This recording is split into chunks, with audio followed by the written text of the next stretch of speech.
Gui, falando em flores, em plantas, a gente vai mudar um pouquinho essa linha, mas ainda dentro desse universo, eu te faço uma pergunta. Você conhece o termo plant-based? Mais ou menos.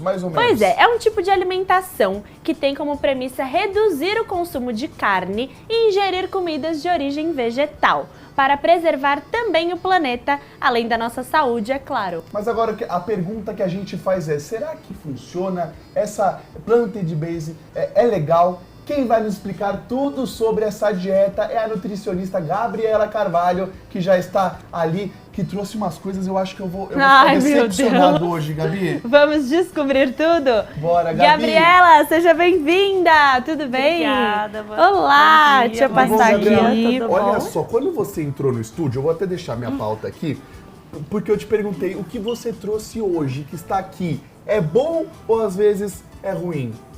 Depende, né? Eu trouxe alguns alimentos para mostrar, para explicar o que é uma alimentação ultraprocessada, que é o que a gente considera hoje como uma das principais causas das doenças crônicas não transmissíveis, né? Que são as doenças cardiovasculares, diabetes, que é hoje o grande problema que a gente tem na sociedade, né? Que a gente precisa enfrentar, que vem junto com a obesidade, sobrepeso e outros fatores aí. Principalmente o câncer também, né? Verdade. E aqui nós temos também alguns alimentos que, apesar de serem ultraprocessados, eles são minimamente processados. Então eu trouxe alguns alimentos pra gente entender a diferença quando a gente vê o rótulo. Como que a gente vê o rótulo e entende que um alimento é melhor pra gente consumir e qual alimento que vai ser bem ruim. Certo. E quando a gente fala nessa dieta plant-based, muitas pessoas pensam em preservar o meio ambiente, a natureza, ligado ao vegano, vegetariano, mas na verdade ela também é uma das melhores dietas para a nossa saúde? Sem dúvida nenhuma, porque ela é uma alimentação que vai priorizar essa alimentação vegetal, que a gente foi perdendo ao longo do tempo. Sim. Né? A gente foi assim se desconectando demais da nossa alimentação mais natural possível e fomos muito para alimentação embalada e ultraprocessada, que trouxe todos esses problemas. Então ela realmente é uma alimentação, eu costumo falar que é a dieta do futuro. Sim, a dieta do futuro. Gabriela, me fala uma coisa, quando a gente fala sobre essa dieta plant-based, é possível só que a gente coma apenas alimentos vegetais ou existe outra cadeia de alimentos que a gente pode incluir nisso? Não tem necessidade de que seja exclusivamente alimentos vegetais, né? A gente consegue ter ali uma parcela de alimentos à base de origem animal, então leite, ovos, até uma quantidade de carne, sempre priorizando as carnes que são mais magras, né? Um pouco mais saudáveis, mas a questão toda é que a maior quantidade daquilo que você coma seja os vegetais. Ih, acho que eu tô nessa dieta então, me enquadrei nessa dieta. Agora só uma dúvida que a gente ouve outro termo também mais ou menos ligado, eu queria saber se tem alguma ligação. Que quando a gente fez um programa em Campos do Jordão, soltaram essa palavra pra gente, esse termo que chama farm to table, né, da fazenda pra mesa. Os orgânicos, né? É mais ou menos a mesma coisa ou não? A proposta é a mesma, né? A gente quer priorizar uma alimentação mais limpa possível. Então, uma alimentação orgânica, livre de agrotóxicos, livre de condimentos, de aditivos químicos. Então, a ideia é justamente essa, que a base da alimentação sejam plantas. E quanto mais limpa, melhor. É aquela famosa frase, vamos descascar mais e desembalar menos, né, Gui? Sim, eu acho curioso isso, porque há 4 anos atrás, mais ou menos, quando eu entrei nesse universo, que eu parei de consumir carne vermelha e frango, eu me lembro que era mais difícil me alimentar na rua, nos lugares. Hoje em dia, essas dietas estão mais em alta, né? Todo lugar tem uma opção, pelo menos. Sim, tá mais em alta. Nós estamos tendo mais opções de fazer uma alimentação fora de casa, que seja à base de plantas também, ou uma alimentação até vegetariana. E nós temos hoje produtos que a gente chama de produtos mais clean label, né? Que é o que eu quis trazer aqui para vocês, algumas opções também para a gente entender melhor isso, que são aqueles produtos que vão facilitar a nossa vida, o nosso dia a dia, porque a gente também precisa disso, né, da facilidade, mas que não vai ser tão prejudicial quanto os que nós tínhamos aí até então no mercado. Sim, agora, Gabriela, eu queria começar por essa mesa de algumas variedades de produtos que você trouxe pra gente. E quando a gente começou aqui nos bastidores a conversar, eu falei, isso daqui é bom? Você falou assim, depende, né? Tem uns Você que já sim, vai no tem uns que principal, não. né? Não, o que me chamou a atenção mesmo, como o assunto de hoje é plant-based, a gente sempre lembra dos vegetais, e os vegetais acabam sempre entrando na nossa mente como um alimento 100% saudável, né? E às vezes a gente não se dá conta que algo possa ser processado, que não seja bom para a nossa saúde. E o que me chamou a atenção hoje foi esse grão de bico. Isso é grão de bico enlatado, isso é bom, isso é ruim? Me fala sobre isso. Então, eu trouxe duas opções, os dois são grão de bico, mas um grão de bico aqui, ele tem vários aditivos e conservantes químicos na lista de ingredientes dele, e o outro, o único conservante que ele tem é o ácido cítrico. O ácido cítrico, quando a gente fala, a gente já associa ali uma laranja, né, alguma fruta cítrica, porque ele é realmente um conservante natural. Sim, tem Então, vários sucos que tem como conservante o limão, né? Exatamente. Então nós temos opções. Esse aqui ele tem exclusivamente grão de bico e ácido cítrico, e o outro tem uma lista enorme de aditivos químicos e conservantes. Então não é simplesmente chegar na prateleira do mercado e achar que está sendo saudável, pegar qualquer milho enlatado, qualquer grão de bico, ervilha. Não é assim que funciona. Não é assim que funciona. A gente precisa aprender a ler a rotulagem. E a lista de ingredientes é um dos principais pontos que a gente tem que dar atenção, né? A gente conseguir entender, identificar tudo que está ali na lista de ingredientes. Isso é muito importante. E quando a gente vai ao mercado, falando dos legumes e vegetais enlatados, a gente encontra milho, eu já vi ervilha, tem até a seleta de legumes com batata, cenoura e ervilha. Então tem como achar esses legumes enlatados mais saudáveis?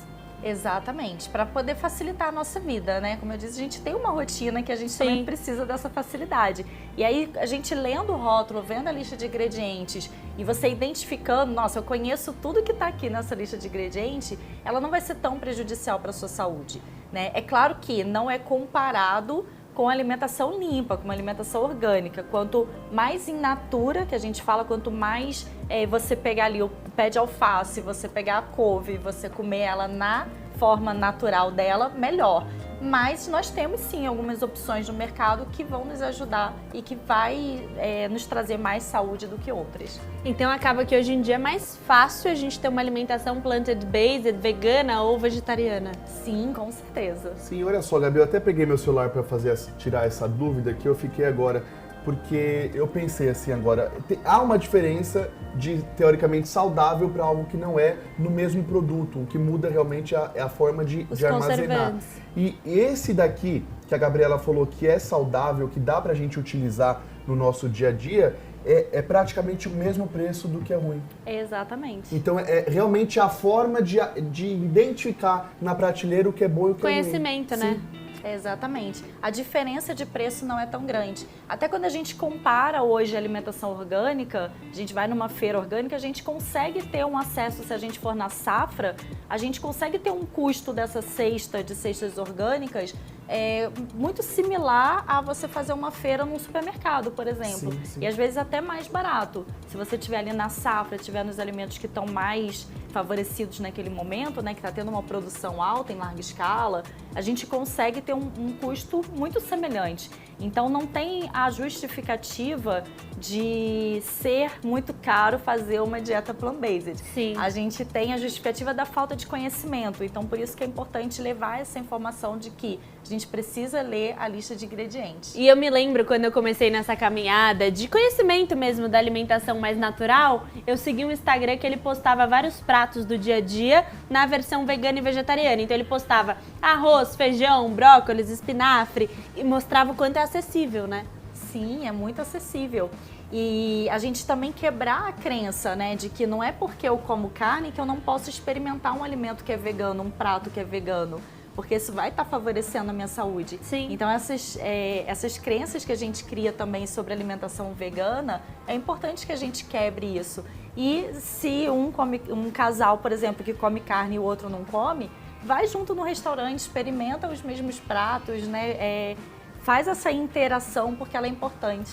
É muito importante. Aliás, eu era meio restrito a isso a ponto de um dia eu comer Vai um lá. hambúrguer da Gabriela achando que era o meu e o dela era o hambúrguer de grão de bico e eu nem percebi. Me Mas deixou sem hambúrguer. Me deixou Olha, sem comeu hambúrguer. vegetariano e me deixou sem, mas o bom é que você gostou e nem percebeu, nem né? percebi, gente. A gente acaba comendo por achar que é de carne, há uma diferença, mas acaba hoje em dia a tecnologia está tão avançada. Mas tem uma que a questão gente também do seu paladar ser super aberto. Você come diversos legumes e verduras. Geralmente, o carnívoro que sente muita diferença é porque ele não come legumes, frutas. O Guilherme, ele tem um leque muito grande, ele gosta de todos os legumes, verduras, vegetais. Tem gente que não gosta, que come ali a carne, o arroz e pronto, né? O arroz. E a produção, quando a gente começou esse bloco, ela colocou umas imagens aqui lindas, apetitosas, ai, meu sobre Deus, alguns alimentos.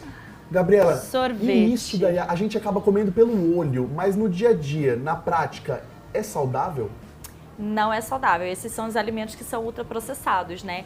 E é essa base da alimentação que a gente tem hoje na população brasileira, e é isso que está levando a gente a estar no topo do ranking das doenças crônicas, de câncer, de obesidade, de sobrepeso, né? De já ter passado mais da metade da população com sobrepeso e obesidade. Então é nisso que a gente precisa combater. Esses são alimentos que têm muita palatabilidade, então eles usam muito a química para se tornar mais saboroso realmente e para viciar o paladar da pessoa. Aliás, produção, já pode tirar, que isso daqui tá me deixando com uma vontade de tomar um sorvete, comer uma batata frita e não pode. E os embutidos, apareceu ali o peito de peru, a gente vai falar daqui a pouquinho sobre ele também, porque antigamente ele sempre estava presente em dietas mais, como eu posso dizer, menos calóricas, e parece que, na verdade, não é um bom alimento. Mas daqui a pouquinho nós vamos para um rápido intervalo, nós te esperamos aqui e você não sai daí. Já estamos de volta, o assunto continua neste bloco, a Gabriela continua com a gente. Aliás,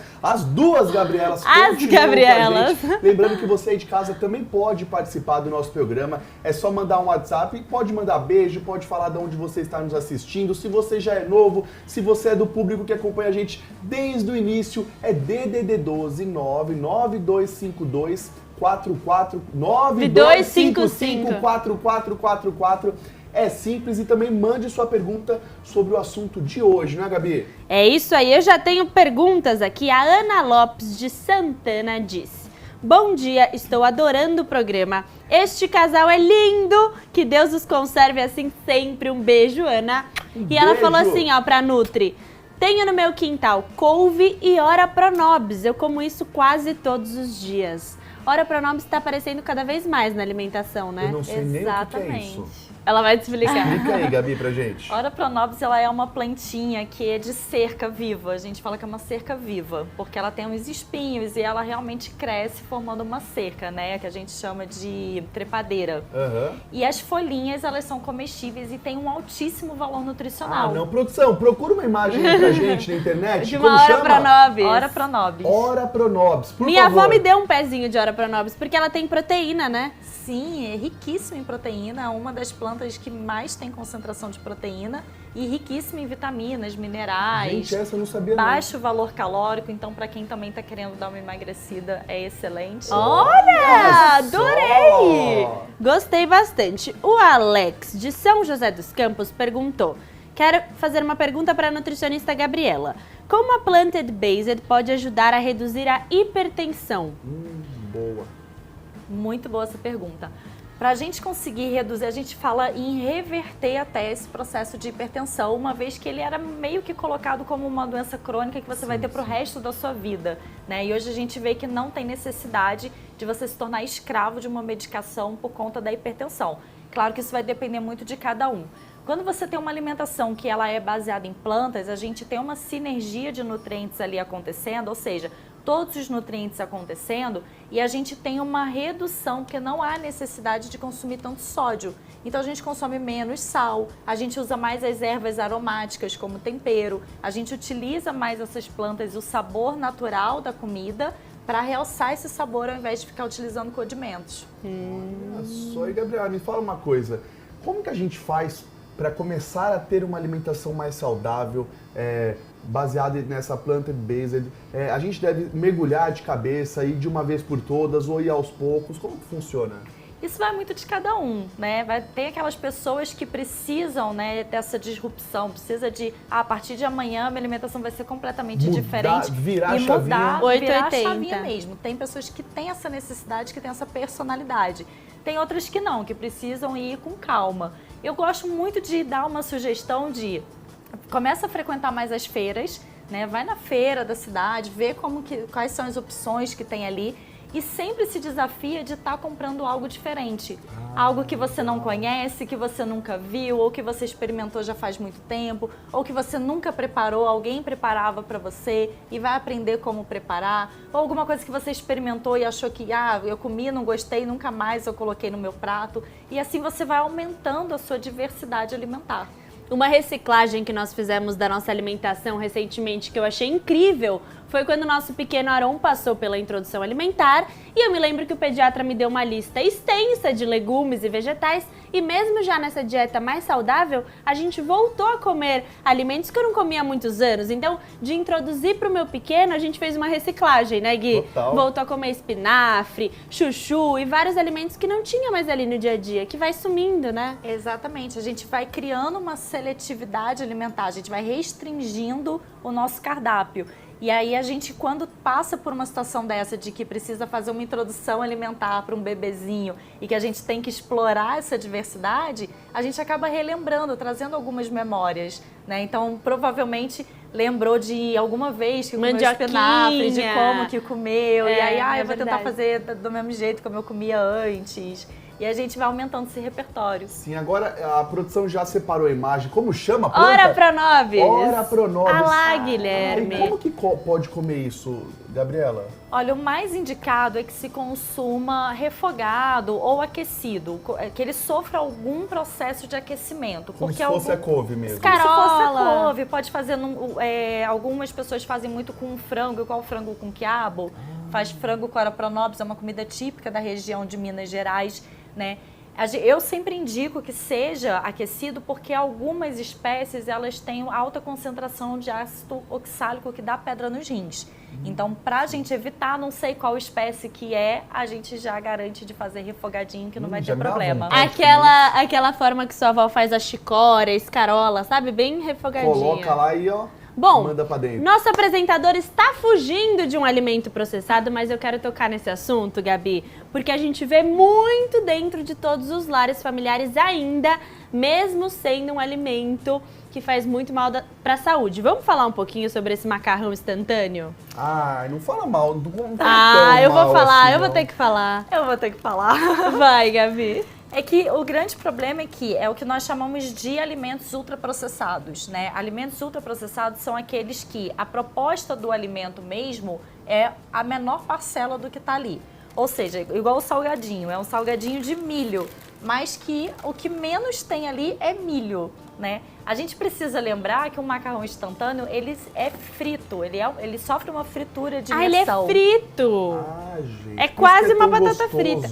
E as calorias são altas, né? E as calorias são altíssimas por causa disso. Se você for retirar ali o óleo, né, o processamento que ele sofre, todas as etapas que ele sofre, você vai fazer uma extração só de gordura que é uma alta concentração. Então é uma quantidade muito alta, só de gordura, mais o restante que tem aí, né? E isso daqui, Gabriela, isso daqui eu acho que em 99% dos lares de todo o Brasilzão tem pelo menos um pacote desse de salgadinho, que fala que é salgadinho assado. Esse é de milho. Salgadinho de milho e com queijo parmesão. Eu não gosto. E aí? Então, é justamente isso. Agora mudou para assado, antigamente era frito, né? E aí eles começaram a colocar no rótulo que, não, agora é assado, como se fosse algo mais saudável. Mas de fato não é. Tem muito sódio, tem muito aditivo químico. O que menos tem aí é milho. Então a gente tem que levar tudo isso em consideração, porque isso vai trazer obesidade, hipertensão. Hoje nós temos um histórico grande de crianças hipertensas.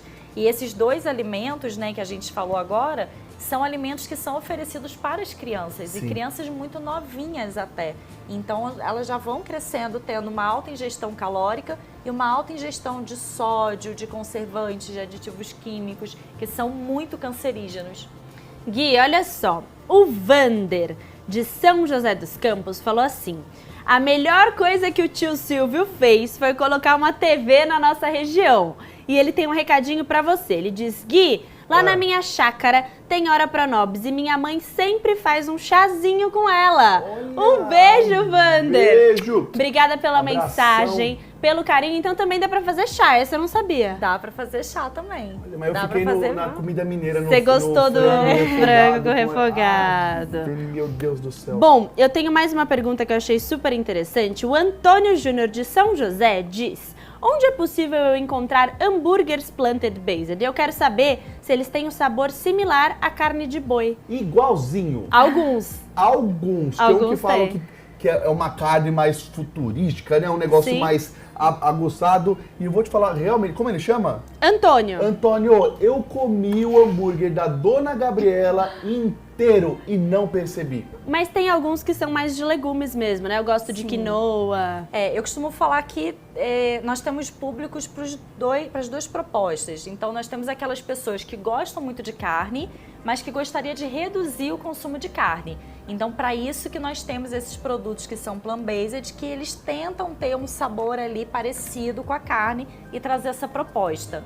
E nós temos aqueles produtos que são para as pessoas que gostam mesmo dos vegetais e que tem o sabor do vegetal, né? Então a gente tem hambúrguer de lentilha com gosto de lentilha, hambúrguer de couve-flor com gosto de couve-flor. Né? Mas temos também as opções que tentam ter uma aproximação. Lembrar que não é porque é um hambúrguer à base de plantas que ele não é um produto ultraprocessado, porque ele pode ter uma alta concentração ali de condimentos que são químicos e que também vão ser prejudiciais. Então a leitura do rótulo ela é importante. Cai nesse mesmo princípio do grão de bico, né? Um hambúrguer de plantas ele pode ser bom ou não. E aí por conta disso está tendo uma discussão de colocar na rotulagem um produto que é plant-based para a gente conseguir identificar aquele que é 100% plant-based, que ali não tem conservantes e aditivos químicos, daqueles que tem. Que essa informação também vai ser bem importante no futuro. E o que não falta é opção. Eu já comi hambúrguer de beterraba, de feijão. Hoje já tem várias, vocês conseguem encontrar por aí, né, Gui? É verdade. Gabriela, muito obrigado pela sua presença de hoje aqui no Vale agradeço. Demais. Muito obrigada, foi um prazer. Agora